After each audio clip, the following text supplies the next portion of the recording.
that we find since the time of Hiroshima,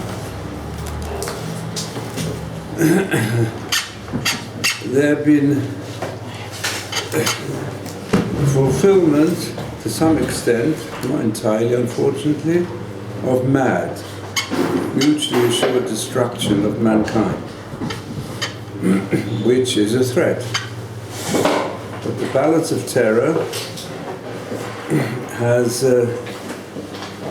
so far preserved us from total destruction. So we have the balance, nevertheless, that the threat of an explosion is very, very great. And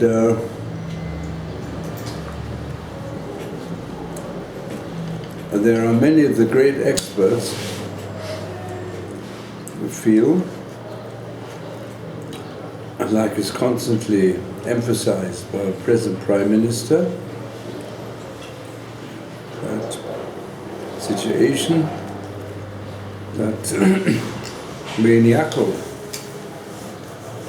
dictators, in one way or another, or heads of government, lie in a similar position in so many ways to the approach which was adopted towards that maniacal leader, Hitler יימח שמו. And the partner of Hitler was the Mufti of Jerusalem. And now these policies have been adopted by quite a few, especially extreme Muslims, fanatical in their religious, it's also adding to it the religious, as it were, imperative to fulfill the will of Allah, which lies at the background both of Daesh, with their manner of adopting terrible cruelties, and they're trying to pervade every country in the world, and Iran, who have their methods. So therefore, I think also if you read present day assessments of those who previously proposed MAD, you know, this is a policy we have to adopt, and that about what is it doing today, so therefore they say also, right, we'll have to, Saudi Arabia is already on the way, we must also have nuclear weapons. And it can go on. Fortunately, there's an enormous risk. And I think already after 9/11, when they saw here their suicidal attempts, when you're dealing with the promotion of suicide as a major element in destroying, but it's also mentioned, the Chumash, Chumash meant this is the power of Amalek, is the power of suicide. It's mentioned explicitly in the Chumash. In fact, already in next week's Parsha. So it's not so clear. So, yesterday, or I would say our youthful questioner, because here I find sometimes that the age has nothing to do with being youthful in the mind. He said, well, what about this idea that divine providence works in the same manner? The truth is, yes, divine providence. But as far as we human beings are concerned, is this the way we should follow? So we have, especially with regard to the judgment of man and how we should regard it, we have verses in the Chumash that support the idea that everything is in balance. It says a few times in the Chumash, see, I have set before you today sees in the singular and before use in the plural. And this concept set before you today what? The choice between life and death. The choice in blessing and curse for the whole nation. And to some extent it implies the choice between blessing and curse for the whole world depends upon you, upon the individual. If you, the individual, will now choose to do good things, you'll preserve the world and maybe bring it to a level of complete redemption. And if you as an individual do evil, you'll tip the scales and then you'll bring destruction to the world. Since Hashem has promised to the world, He's not going to bring a new deluge, but still, it seems to imply that ultimately things still depend upon mankind. Perhaps meaning that He will leave a remnant to go and rebuild the world. And certainly after the Nazi Holocaust, built upon genocide, which means hating certain groups. So today they show you books even to say they're afraid of omnicide. There are people that don't care, kill the whole world except their particular interpretation of jihad, of killing the non-believers. So the truth is that there's such a thing in the giving of the Torah, that there's halakha and there's musa.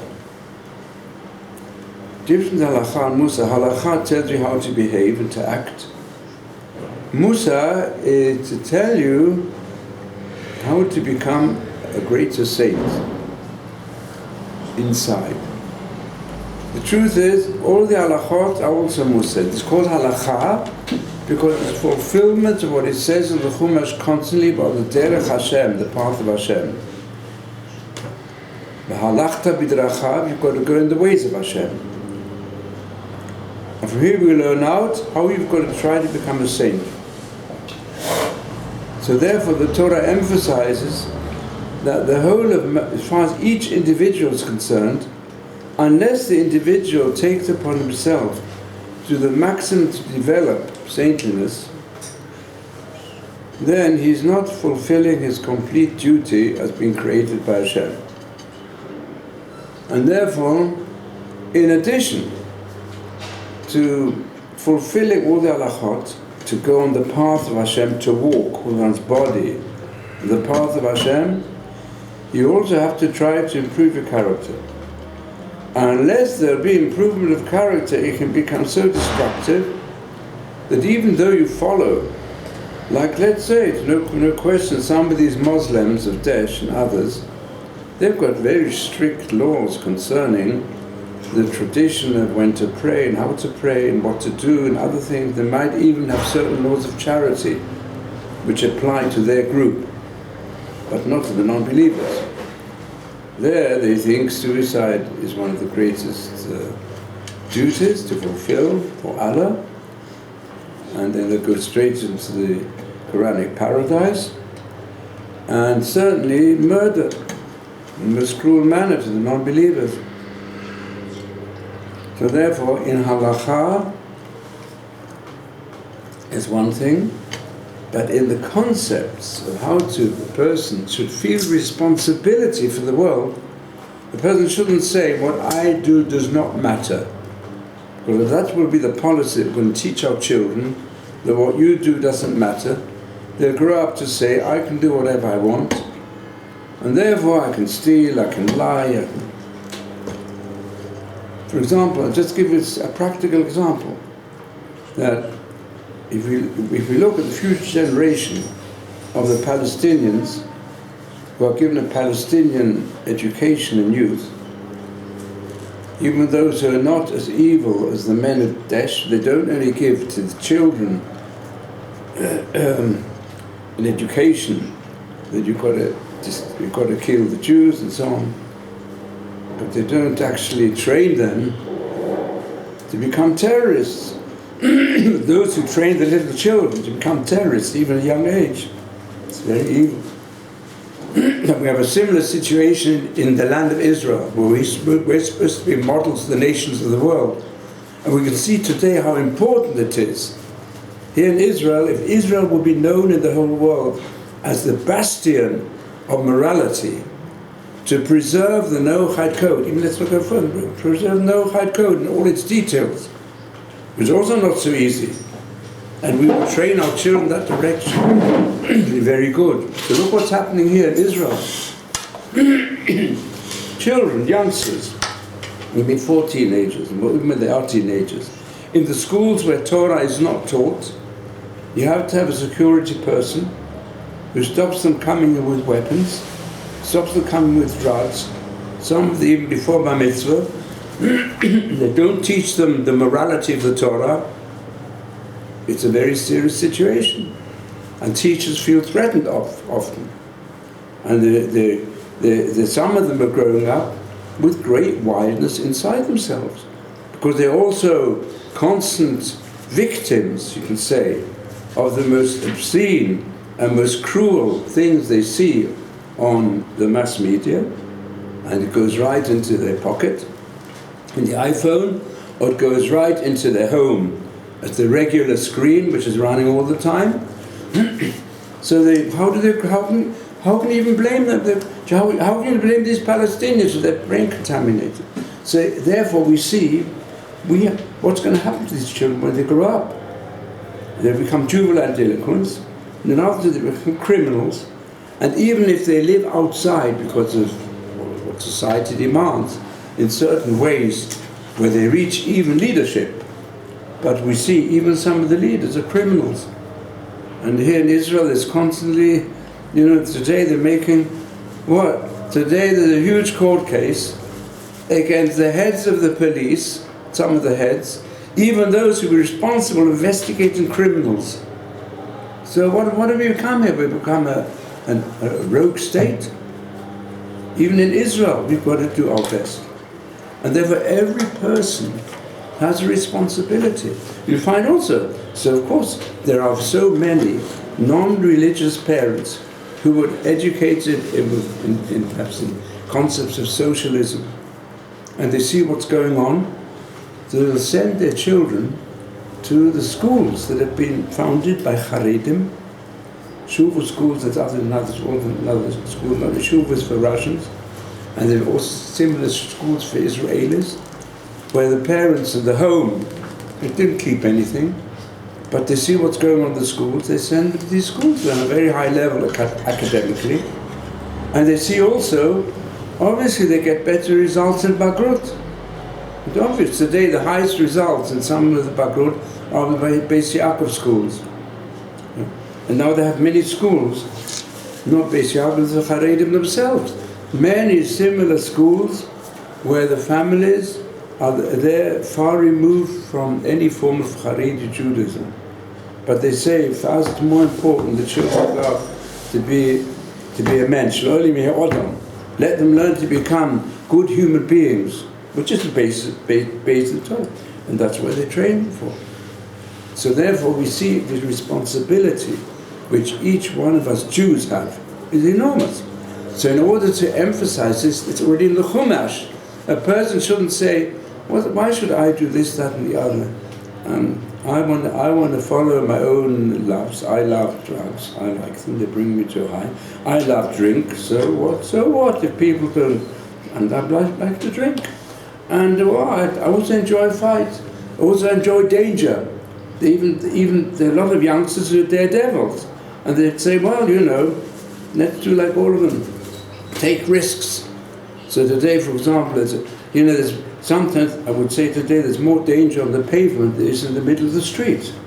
Because of the way in which youngsters, even here in Har North, so for me it's certainly a bigger danger. I've got to look around, I've got to look before I cross the street, and I've got to look on all sides before I go on a pavement, because of the daredevil cyclists. They don't. I know when I was in England, I loved cycling also. It's a great cycler. Cycle over different parts of England. And it's a great thing. But there was a highway code for cyclists. It wasn't such a thing as having a bicycle without a bell, or a bicycle, even an ordinary bicycle, or a bicycle without lights in the night. And today, sometimes it's real danger in the night, without the light. So we're educating the youngsters in the age of speed, in the age of progress. I'm pleased they're going to bring a law now, that are going to limit the new type of electrically propelled cycles, which are very deadly. They need to make a limit, an age limit, and we have safety rules. So we know this is very important. The important thing, let me therefore say, there's no contradiction between the concept of the scales of judgment, written in the Book of Life, Book of Death, and so on, in Rosh Hashanah, and the reality. A person shouldn't say, we must preserve the balance of the terror, and therefore everything's all right. So we also preserve the balance of terror in the world, and it's all right. It's not all right. And the main reason why the balance of terror has in fact been successful, because there was a control on the whole of a certain minimum of social responsibility of all the scientists and all the leaders of state. Because they still all the leaders of the great states, they still feel we've got to be careful. And they do have all sorts of limitations and rules in order to keep the balance shouldn't go too far, and the risks increase all the time. But the moral teaching of the concept of balance of moral terror, of force between good and evil, is to emphasize that the most important training we have to give to the youth, ultimate youth of the whole world, the youth of the people of Israel, the youth in our families, is to make sure they recognize their personal responsibility for their own life. If they don't care about their own life, it's very serious. It's very interesting. We learn out the law, a person's got to preserve his life, which applies even, let's say, to smoking. I say that sometimes. All the Gedolim say, what do you mean? Today, when it's clear, they said 8,000 people died because of smoking the last year here in Israel. And I say to people all the time, what do you mean? If you have witnessed, like I have, like I know others have witnessed, when a person, an older person from the old generation, became chain smokers, and when they died, they said to those who were there, they said, please, try your best to convince everyone not to smoke. When we started the yeshiva, the first year I made a rule, no smoke in the yeshiva. And I produced, in the first year of the yeshiva, the Horovitz Chaim. Horovitz Chaim died almost 100 years ago, 90 years ago. And what he realized in his time, when people thought it was fine, he produced a number of letters and published it, announcements, what is for it, to say that smoking is against the Torah. Because he said there were three reasons. One is waste of time, and a person who's in Torah shouldn't waste his time. The second reason is waste of money, also. And also, thirdly, it's a waste of health, because it weakens health. He didn't know like today. And of course, there were many people who, in the Torah world also, who smoked because it gave them more health. In other words, if there were any distractions and so on, and there were very many Jews who dedicate their whole lives to Torah, but they were constantly distracted because there's so much suffering for Jews in many different directions, they brought distractions, and they felt that by taking a smoke, they could concentrate more easily on what was really necessary. And therefore even today, we know that people like that, they say, well, smoking helps you. There may be individuals where one shouldn't stop them smoking at a certain stage if they're under enormous stress. It's well known when people are under enormous stress in the army, or in prison, or in the camps and so on, and for them a cigarette was worth more than food. And it's well known, in the time of the Holocaust, if a person had a cigarette, you could get a lot of bread for a cigarette. Because some people it's more important to survive and not to become a zombie in the camps if they could keep on smoking. So, because there's a way of getting more concentration. It's got a certain drug effect which can help a person. And it wasn't known that it was really so dangerous. It's only more recent times it's become known. So it's our duty. So the first year of Yeshiva I banned it, no smoking in the Yeshiva. When we moved from Sanhedria, we moved to Geula, where we rented the Hebron Yeshiva. There were many there of the Avrichim and others who were smoking. So I got a film from the anti-cancer organization, from I think Hadassah, and I showed it in the Yeshiva, invite everybody to come. And as a result, I think I showed it more than once, quite a few people dropped smoking. And I think we really have the duty, if we can, to influence the upstairs. They should stop smoking. But at least they don't come into the yeshiva premises on the whole. So I'll just give us an example where every individual's got a duty, and where is it from? It says in the Chumash, Nishmatem ma'od lenafshotechem. It's a commandment given with the expression exceedingly. You've got exceedingly work to keep your nefesh. The nefesh is really the physical instincts. It's the soul of the physical instincts. So it's the mind-soul combination. It's the nefesh. So there you go. You've got to look after your life. And why do you have to look after your life? It says further on, because you've witnessed the giving of the Torah.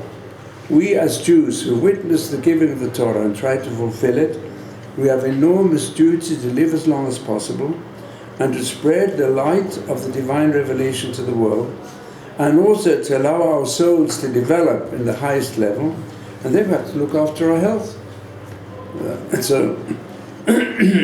So this we have to do. And when it comes to, we see, anyway, I'll go back to the concept of balance, how we should apply it. Just to give an example which occurred to me just yesterday, that amongst the Jewish people there is a very negative group known as the BDS, which stands for Boycott, Divestment and Sanctions, against Israel. Mm-hmm. And this is one of the greatest evils of the people of Israel, the Jews of the BDS. And these are Jews who have so little understanding that they swallow whole, many of them, the false propaganda of our enemies. Our enemies are very good at falsifications, with falsifying events that took place through false videos. They believe that they're permitted to tell any lie they want and to go and destroy any pact that they've made with others if it's there to promote their so-called religious aims, which are really anti-religious, against Hashem, but they say them in the name of Allah. Therefore, they think they've got the right to tell that, to speak in one way, for example, like Arafat did, for which he got the Nobel Prize. When he was speaking to the Western powers, he spoke as a gentleman. And even today as well, Dr. Abu Muzan, his doctorate is in denial of the Holocaust, but he's still a doctor, and he comes like a European, and he speaks to the others like that, but what's underneath? And the head of Iran, the same thing. The outside does not reflect their real intention, because it's shown. Just go and look at the speeches they make to their people, and the speeches they make in the UN and other places. So one contradicts the other. So many Jews, unfortunately, are influenced by these mass media, and they've joined the BDS.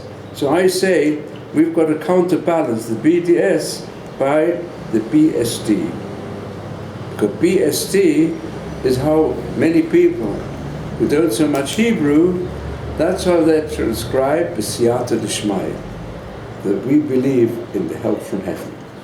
We believe in the help from heaven for the people of Israel, and we see it's going on all the time.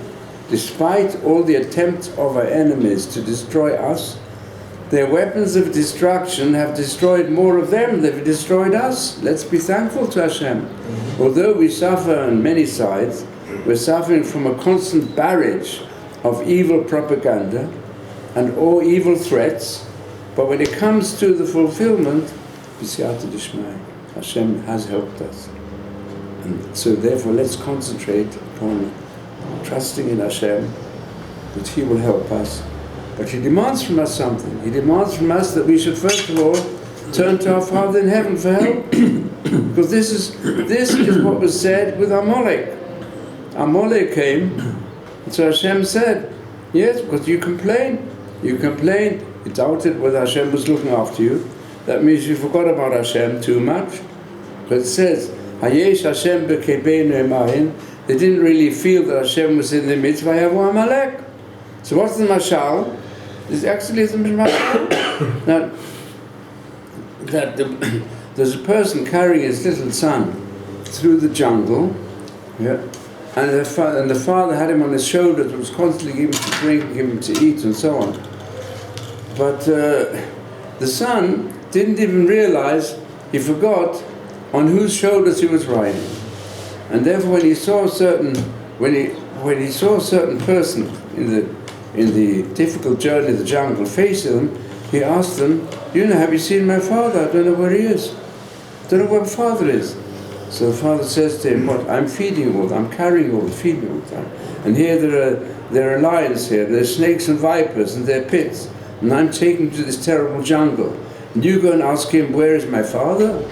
So therefore, okay, I'm going to take you off my shoulders and see how you can cope by yourself. So you take him off his shoulder, and then of course, then Amalek attacks you. There you are, you've got the wild animals around you. You're soon to go ask, please come back. And that's what's happening today. Hashem is threatening us, terrible threats. And the balance of terror is become more threatening, to become an imbalance, because there are maniacs taking it over. Haven't we learnt enough from the example of Hitler? People also thought, oh, what does it matter? So he took Czechoslovakia, what does it matter? So Chamberlain comes back with his famous umbrella from the pact in Munich. What happened in Munich later is, that's where they slaughtered, the terrorists slaughtered the Israeli team of athletes that came there for the Olympics. So this was when I remember as a child, everybody spoke about it came back peace in our times, made a pact with Hitler, and so Boruch Hashem sent us a Churchill. The Churchill realized that we're up against great difficulties, and he was believing in Hashem. And if he wouldn't have been, he had such a trust in Hashem, and he recognized. You read his 2 work, the Second World War. You see, he felt he was being guided by divine providence to stand and to attack, even when the whole rest of the world forgot about us. It was a great, I know what it was like as a child, so it lives with me today. And that's why I'm going back also to the fantastic Musa of Rav Dessler, because Rav Dessler was a Rav in London when the war broke out. And then his family, some of them were killed, some of them were exiled to Australia. The whole ship went. So a story about that ship was almost sunk. The whole story, but it was saved.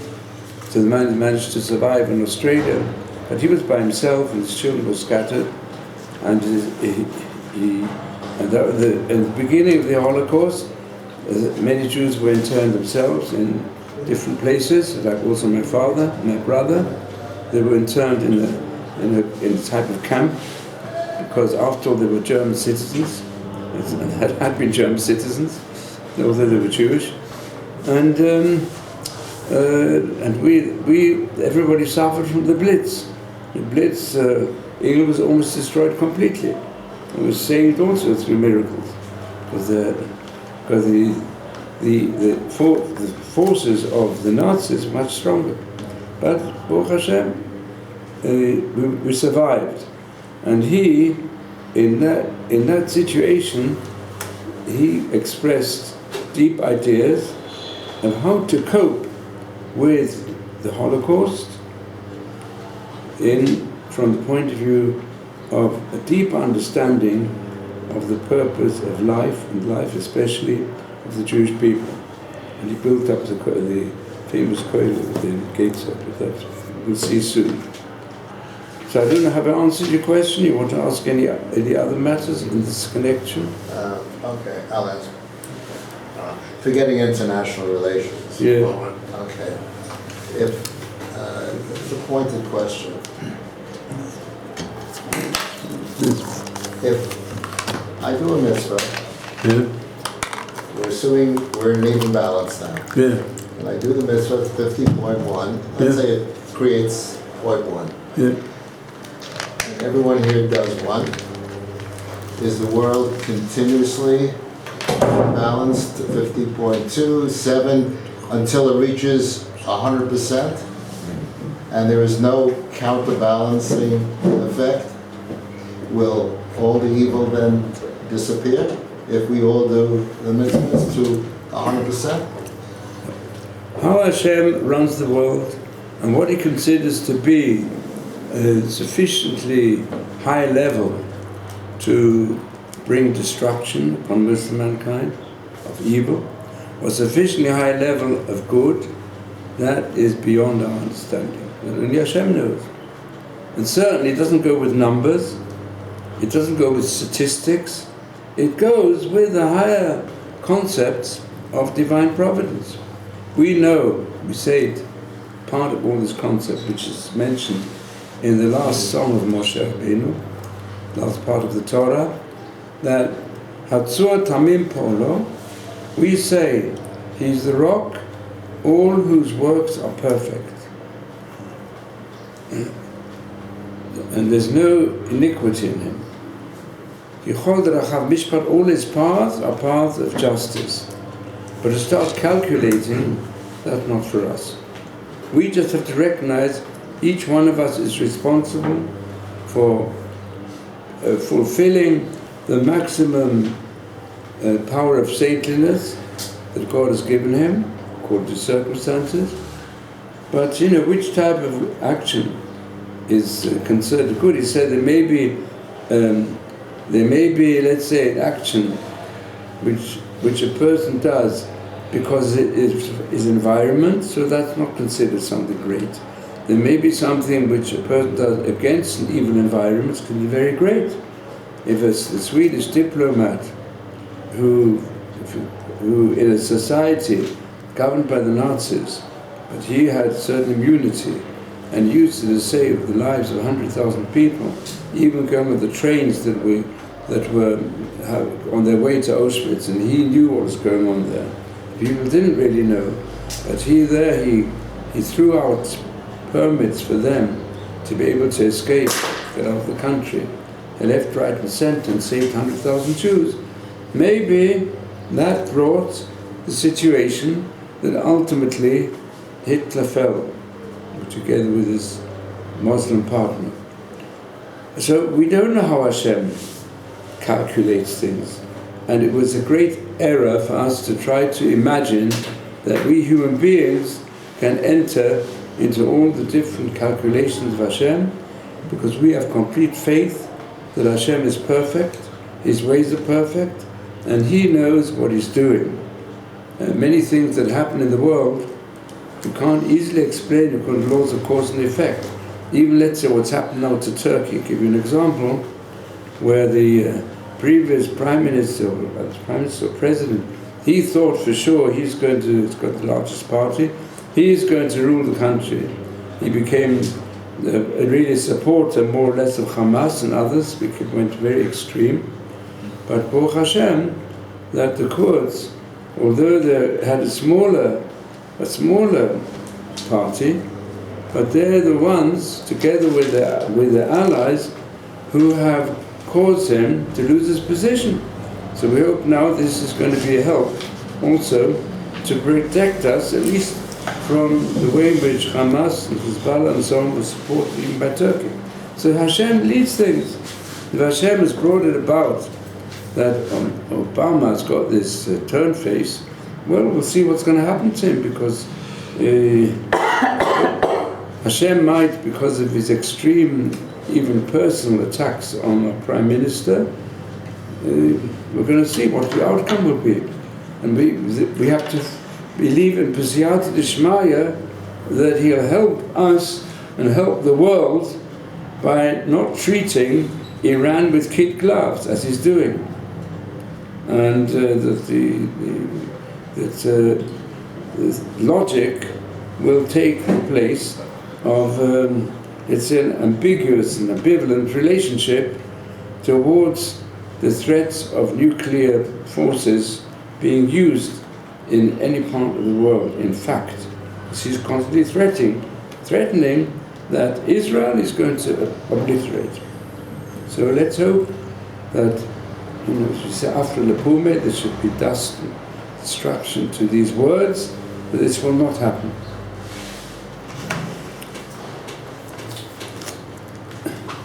So, in any case, I gave you yesterday these sheets, just to make a small start. I'll give out to anybody else who reads Hebrew. And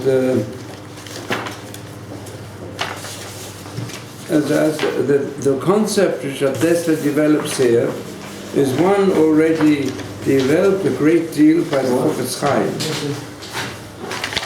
Prophet Chaim says frequently that it's written really in the prophets, Prophet Yerushalayim and other prophets, that when anything happens in the world, it is Musa for the people of Israel, it's a lesson for us. And therefore he says, surely the terrible suffering that this was written in the beginning of the war, at the time of the time of the Blitz, 1940-41.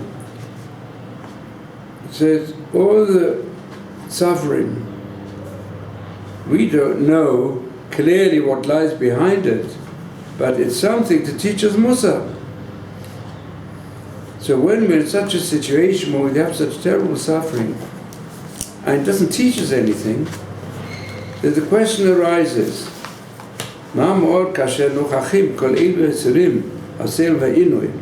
all these sufferings don't teach us anything, then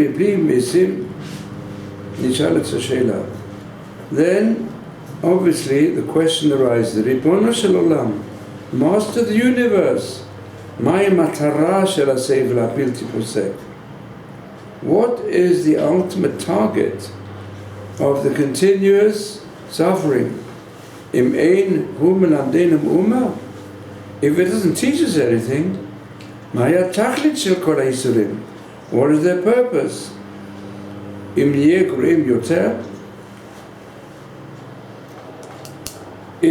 Are we becoming more evil? We're looking for an answer for this. There are even many who ask many questions and claim, how is it possible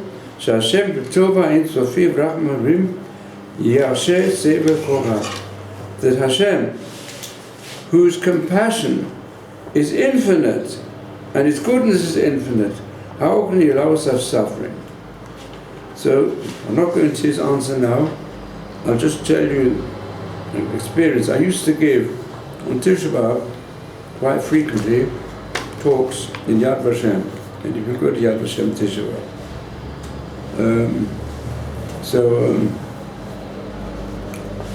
There was a film there, a film of the Holocaust, and it ends with the question, where was God? So, anyway, I gave a whole talk, I'm not going into detail, I'm just going to say, where was man? That's really, it's a challenge to the human being, because the human being is given freedom, kill, or to work for life. And we find one of the first episodes related in Chumash is when there were only Adam and Chava, Cain and Hevel, and once that mentioned explicitly the world. So Cain got up and killed a quarter of mankind. And Hashem permitted it. But Hashem has given freedom for man to help people live, also to kill them. That's the freedom of human being. And we have to learn that Hashem has said, look, you're given choice. The whole concept, Eit Hadat, Tov, is we can choice between good and evil. And if we choose evil, we destroy the world and destroy ourselves. That's what's happening in the Holocaust. Because the evil was permitted to grow too much. So where was man? Could have been stopped. For sure it could have been stopped. That's one aspect of it. Rav Dessler goes into much deeper, and we'll go into this. I'll just say it, you know that this is a basic question people ask today as well. If the people of Israel are God's chosen people, so then why doesn't God look after them completely? Well, we say, we do see signs that God looks after us, not so completely, but maybe we don't dedicate ourselves enough to Him completely. So after this question, so then we'll see the approach adopted here concerning the birth pangs of the Mashiach and what it means, and why that could be birth pangs, and why sometimes the birth pangs in part also creates stillbirths. You know, if we don't fulfill our complete role. So we leave that question for next year. Anybody want to keep these? If you don't want to keep, we'll give them back to you.